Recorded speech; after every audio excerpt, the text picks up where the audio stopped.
Halos hindi na makita ang Bulkang Mayon dahil sa kapal ng usok sa paligid nito. Kuha ang video na ito pasado alas 11 ng umaga kanina matapos ang ikatlong phreatic eruption ng bulkan sa loob lang ng 24 oras. Ang unang pagsabog nangyari pasado alas 4 kahapon.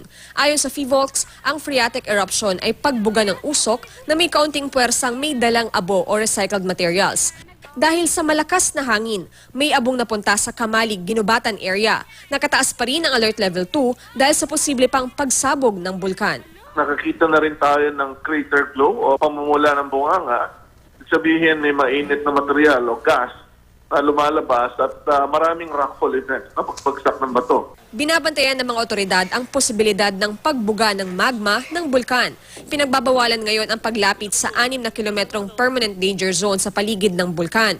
Ayon sa NDRRMC, mahigit 700 pamilya na ang lumikas sa mga bayan ng Kamalig at Ginubatan. Nananatili sila sa mga paaralan. May mga sakit, saka yung mga matanda.